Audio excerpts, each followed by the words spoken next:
వృషభం వారికి కనుక చూసుకున్నట్లయితే మీ యొక్క లగ్న షష్టమాధిపతి అయినటువంటి శుక్రుడు కేతువుతో 4వ భావంలో కలుస్తున్నాడు.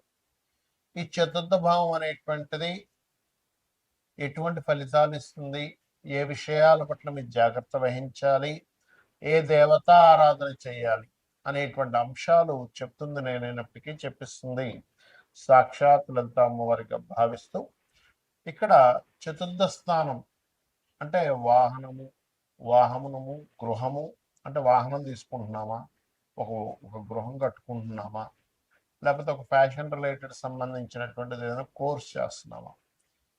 శుక్రుడు ఫ్యాషన్కి కారకుడు కాబట్టి పర్టికులర్గా మీరు ఏదైనా ఒక గృహం కొనుక్కుంటున్నారు. ఈ 5 జూలై నుంచి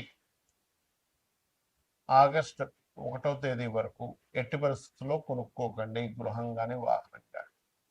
ఏమవుతుంది అంటే ఏదో ఒక డిస్టర్బెన్సెస్, కొనుక్కున్న కొద్ది రోజులకి ఏదో గీత పడటం, ఏదో చిన్న చిన్న డిస్టర్బెన్సెస్ రావడం వెహికల్కి, లేదా తెలియకుండానే శుక్రకేతులు కలయిక ఉన్నప్పుడు వృషభం వారు కనుక ఇల్లు కట్టుకుంటే ఆగ్నేయ దోషం ఇల్లు కట్టుకుంటారు తెలియక. అంటే అలాగా అక్కడ ఏదో ఇరుగ్గా కట్టడం, లేకపోతే ఆ ఇంటికి మనం అనుకుంటాం ఈశాన్యం పెరిగిందని, అబ్బాయికి ఏంటంటే ఈశాన్యం పెరిగిన బిట్టు నార్త్ ఈస్ట్ బిట్టు అంటూ ఉంటారు గొప్పగా. కానీ ఒక్కొక్కసారి అదేమవుతుంది, విపరీతంగా పెరగడం వల్ల ఆగ్నేయం తగ్గుతుంది. అది తెలుసుకోరు చాలామంది.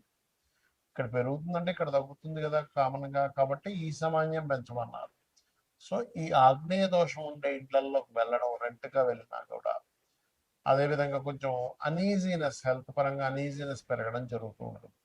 కొన్ని మెటీరియల్ థింగ్స్ మీద ఇష్టం లేనట్టుగా ఉండడం, కొన్నిటిని అమ్మేయాల్సిన పరిస్థితి రావడం వస్తూ ఉంటుంది. అంటే వాహనం ఎప్పుడు పాతగా అయిపోయింది, ఇది అమ్మేసి ఇంకోటి తీసుకుందాం అనుకుంటారు.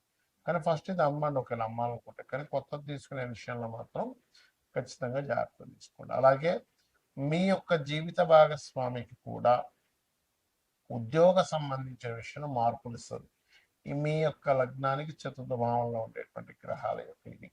అదేవిధంగా సంతానాన్ని విదేశాలకు పంపించే విషయంలో 1-4 సార్లు ఆలోచించుకొని వీళ్ళని అసలు ఇప్పుడు పంపించాలా వద్దా, ఇది సరైనటువంటి సమయమా కాదా, జెన్యూన్ పర్సన్స్ దగ్గరికి వెళ్తున్నారా లేదా అనేటువంటి విషయాన్ని కూడా చాలా స్పష్టంగా మీరు అర్థం చేసుకోవాలి. అలాగే ఇంట్లో ఒక్కొక్కసారి మరమ్మతులు, వాస్తు సంబంధించిన చేంజింగ్స్ చేస్తూ ఉంటారు. అందులో ప్రధానంగా మీరు ఈశాన్య దిశ కానీ ఆగ్నేయ దిశలో కానీ ఈ దిశల్లో మరమ్మతులు చేసేటప్పుడు కానీ, అంటే కొన్నిసార్లు అక్కడ పోలగొట్టేది వేయాల్సి ఉంటుంది. సరిగ్గా చేస్తున్నారు లేదు, ఎందుకంటే దానివల్ల కూడా మీకు దోషం ఏర్పడుతుంది. ఇక మీరు నిత్యము చేయవలసింది విష్ణు సహస్రనామాలు, లక్ష్మీ గణపతి యొక్క ఆరాధన చేయండి, అన్ని విధాలా బాగుంటుంది. ఈ శుక్రకేతువుల యొక్క కలయిక కనుక మీ జన్మజాతకంలో ఎక్కడుంటే ఎలాంటి ఫలితాలు ఉంటాయనేటువంటిది ఉంటుంది. అయితే ఇక్కడ మీరు అర్థం చేసుకోవాల్సింది ఏంటంటే, పాయింట్ నెంబర్ 1, శుక్రుడు కేతు క్లోజ్ కంజంక్షన్ లో ఉన్నారా, దూరంగా ఉన్నారా. అంటే ప్రతి రాశికి 1 నుంచి 30 డిగ్రీలు ఉంటాయి. ఇది ఎక్కడో 30 డిగ్రీల్లో, ఇది ఎక్కడో 1 డిగ్రీలో ఉంటే దాన్ని కంజంక్షన్ అన్నారు. పెట్టుకోండి, దాన్ని మీరు కంజంక్షన్ గా తీసుకోండి. కనీసం 10 డిగ్రీల లోపలైనా ఉండాలి, లేకపోతే ఒకే ఏక నక్షత్రంలో ఉండాలి. అంటే అలాగా మీకు అశ్విని నక్షత్రం ఉంది ఉదాహరణకి, 13.20 డిగ్రీలు అశ్విని ఒకే నక్షత్రంలో ఉన్నా కొంత ఎఫెక్ట్ ఉంటుంది. కానీ మీకు డిఫరెంట్ నక్షత్రాల్లో ఉన్నప్పుడు దాని ప్రభావం తగ్గుతుంది, ఇది గుర్తుపెట్టుకోండి. రైట్. అయితే ఇక్కడ మీకు ఎప్పుడైనా సరే శుక్రకేతులు ఉంది అనగానే వెంటనే వాళ్ళ బలహీనత వస్తుంది, లేకపోతే వెంటనే వాళ్ళకి వివాహం అవ్వదు, స్పర్మ్ కౌంట్ తక్కువ ఉంటుంది, లేకపోతే స్త్రీలతో గొడవలు అవుతాయి, ఇలా వెంటనే డెసిషన్ తీసుకోకూడదు. ఎందుకు అంటే మీకు శుక్ర మహాదశ కానీ కేతువు యొక్క మహాదశ కానీ జీవితంలో రానప్పుడు, లేనప్పుడు ఆ యొక్క నెగిటివ్ ఫలితాలు రావు, గుర్తుపెట్టుకోండి. ఎప్పుడు జరుగుతుంది అంటే, మీరు ఉదాహరణకి అశ్విని భరణి దాటేశారు అంటే కృత్తిక నుంచి స్టార్ట్ అవుతాయి నక్షత్రాలు. మళ్ళీ ఆ నక్షత్రాల్లో పుట్టిన, లేకపోతే మకా పుబ్బ కాకుండా, లేకపోతే మూల పూర్వాషాఢ కాకుండా పుడితే అప్పుడు మీకు అది ఆ దశలు రావాల్సింది. ఎప్పుడో 90 ఏళ్ళకి వస్తుంది. అప్పుడు 90 ఏళ్ళకి 100 ఏళ్ళకి వచ్చేటువంటి ఆ యొక్క మహాదశ వల్ల మీకు పెద్దగా ఎఫెక్ట్ అనేటువంటిది ఉండదు, గుర్తుపెట్టుకోండి. కాబట్టి ఈ ఈ యొక్క విషయం చూసుకోవాలి. సరే, క్లోజ్ కంజంక్షన్లో ఉందండి, మాకు ఆ మహాదశలు కూడా వచ్చాయి, ఏమిటి పరిస్థితి? ఇక్కడ మీకు లగ్నం నుంచి 12 భావాల్లో క్లోజ్ కంజంక్షన్లో ఉంటే ఈ ఫలితం వస్తుంది, ఆ మహాదశ అంతర్దశలు వస్తాయి. లగ్నంలోనే ఉందనుకోండి, అప్పుడు మనిషి ఒక తెలియని ఒక విరక్తి భావంలో అతని లైఫ్ వెళ్తూ ఉంటుంది. అంటే ఏమిటి? పెద్దగా దేని మీద ఇంట్రెస్ట్ లేకపోవడం. ఎందుకంటే శుక్రుడు అంటే భోగాలు, కేతు అంటే కటింగ్. భోగాల మీద పెద్దగా ఆసక్తి లేనటువంటి జీవితాన్ని గడుపుతూ ఉంటాడు. కాకపోతే అతను అదే జీవుడు కనుక లక్ష్మీ గణపతి ఆరాధన, అమ్మవారి యొక్క ఆరాధన కనుక చేస్తూ ఉంటే ఖచ్చితంగా బాగుంటుంది. అవన్నీ కూడా తొలగిపోతాయి. అదేవిధంగా 2వ స్థానంలో ఉంది ఈ కాంబినేషన్, అంటే శుక్రుడు కేతు కలయిక 2లో ఉందనుకోండి, క్లోజ్ కంజంక్షన్లో మీకు ఆ మహాదశలు అంతర్దశలు నడవాలి. అయితే ఇక్కడ మహాదశ ఎప్పుడో ఉన్నా, లేకపోతే మహాదశలు అంతర్దశలు అయిపోయినా కూడా దీని ఫలితం పెద్దగా రాదు. ఉన్నప్పుడు మీకు ధనస్థానంలో ఉంది కాబట్టి ధన విషయంలో ఆ యొక్క పర్టికులర్ ఇయర్స్లో, ఆ యొక్క సమయాల్లో ధనం ఎవరికైనా ఇచ్చేటప్పుడు కానీ తీసుకునేటప్పుడు కానీ చాలా జాగ్రత్తగా ఉండాలి. కుటుంబ సభ్యులలో స్త్రీలతో కొద్దిగా జాగ్రత్తగా వహించాలి. అంటే వాళ్ళతో మాట్లాడేటప్పుడు కానీ ఏదైనా సరే కాస్త ఈ యొక్క విషయాల పట్ల జాగ్రత్త వహించాలి.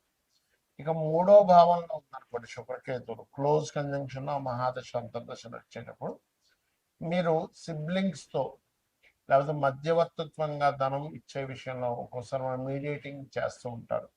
అటువంటి విషయాల పట్ల ఇబ్బంది వస్తుంది, గుర్తుపెట్టుకోండి. అలాగే 4వ భావంలో ఆ సమయంలో మీరు వాహనం కానీ గృహం కానీ కొనుక్కోకూడదు, మీ పేరు మీద కొనకూడదు. సర్వసాధారణంగా కేతువు 4లో ఉండి శుక్రుడితో ఉంటే వీళ్ళ పేరు మీద అసలు సైకిల్ కూడా ఉండకూడదని చెప్తాను నేనైతే. ఎందుకంటే వాహనము గృహము వచ్చినప్పటి నుంచి వీళ్ళ కష్టాలు ప్రారంభం అవుతాయి, మళ్ళీ అవి అమ్మేసేదాకా కష్టాలు పోవు. కాకపోతే వీళ్ళు ఎవరైనా వీళ్ళ జీవితంలో అంటే వీళ్ళ తాత ముత్తాలు కదా ఇతని కానీ అమ్మవారి ఆలయాన్ని కనుక కట్టించినట్లయితే ఆ దోషం వీళ్ళకి వర్తించదు. ఎందుకంటే అది ఆ రూపంలో యోగంగా మారింది. కొన్ని పనులు మనం చేసేటువంటి యోగంగా మారుతాయి, కొన్నిసార్లు దోషంగా మారుతూ ఉంటాయి. పంచమంలో ఉన్నాడు, ఉదాహరణకి ప్రేమ వ్యవహారాల విషయంలో జాగ్రత్తగా ఉండాలి. అంటే లవ్ అఫేర్ వల్లే వీళ్ళ మనసంతా పాడవడం కానీ వీళ్ళ డిస్టర్బెన్సెస్ అవ్వడం కానీ జరుగుతూ ఉంటుంది. షష్టమంలో ఉన్నాడు అనుకోండి, శత్రువు స్త్రీ మూలకంగా శత్రుత్వం ఏర్పడుతూ ఉంటుంది. సర్వసాధారణంగా శుక్రుడు 6లో ఉన్నా స్త్రీ మూలకంగా శత్రువు ఏర్పడుతూ ఉంటుంది. కాకపోతే కేతువుతో ఉన్నప్పుడు మరింత ఎక్కువ ప్రభావం చూపిస్తూ ఉంటుంది. దీన్ని ఒక రకమైన సర్పదోషం కూడా అంటూ ఉంటారు. దీనికి మీరు మన రావి చెట్టు కింద ఉండేటువంటి శుక్రకేతు గ్రహాల దగ్గర, అంటే శుక్రకేతు గ్రహాల దగ్గర దీపారాధన, రావి చెట్టు కింద ఉండేటువంటి సర్పాలకి పసుపు కుంకుమ గంధం కలిపిన వాటర్ని కలిపి వేయడం కూడా మంచిది. ఇక సప్తమంలో ఉంది, వ్యవహారాల విషయంలో ఇబ్బందులు వస్తాయి, దూరంగా ఉండడం. సమ్ టైమ్స్ ఒక్కోసారి ఏమవుతుందంటే సప్తమాధిపతి బాగున్నాడు అనుకోండి, అప్పుడు దూరంగా ఉండు, ఈయనేదో విదేశాలు వెళ్ళడం, లేదా ఆ అమ్మాయికి ఏదో విదేశీ ఛాన్సెస్ రావడం, ఇలా ఎడబాటు ఉంటుంది. అష్టమంలో అనుకున్నట్లయితే శుక్రకేతువులు తాతగారి ఆస్తి విషయంలో ఇబ్బందులు ఉంటాయి. తాతగారి ఆస్తి వీళ్ళు తీసుకోకూడదు. భాగ్యంలో ఉంటే తండ్రి గారు మంచి భక్తి మార్గంలో వెళ్ళడం జరుగుతూ ఉంటుంది, లేదా తండ్రి గారితో అప్పుడప్పుడు ఎడబాటు ఉండడం జరుగుతుంది, లేదా తండ్రి గారికి కొన్ని మ్యాటల్ ఇష్యూస్ జరిగి ఉంటాయి, ఇలాంటివి జరుగుతూ ఉంటాయి. దశమంలో ఉంటే చేసే ఉద్యోగంలోనే ఏదైనా శ్రీమూర్తితో ఇబ్బంది రావడము, ఏకాదశంలో ఉంటే కొంత ఫ్యాషన్ రిలేటెడ్ సంబంధించిన వ్యాపారాల వల్ల ఇబ్బంది రావడము, 12వ స్థానంలో ఉంటే తండ్రి గారి ఆస్తి తీసుకోకూడదు. ఇక్కడ అష్టమంలో ఉంటే తాతగారి ఆస్తి, 12లో ఉంటే తండ్రి గారి ఆస్తి విషయంలో దోషం ఉండడం, లేదా ఆగ్నేయ దోషాలు ఉండడం. సర్వసాధారణంగా వాస్తుపరంగా కూడా చూసుకుంటే ఆగ్నేయ సంబంధించిన దోషాలు ఉంటాయి. అయితే ఇది ఎవరికైనా కూడా ఈ కలయిక ఉన్నప్పుడు శుక్రకేతు గ్రహాల దగ్గర దీపారాధన చేయడము, లక్ష్మీ గణపతి ఆరాధన చేయడము చేసినట్లయితే ఖచ్చితంగా ఆ యొక్క దోషం అనేటువంటిది పరిపూర్ణంగా తగ్గుతుంది.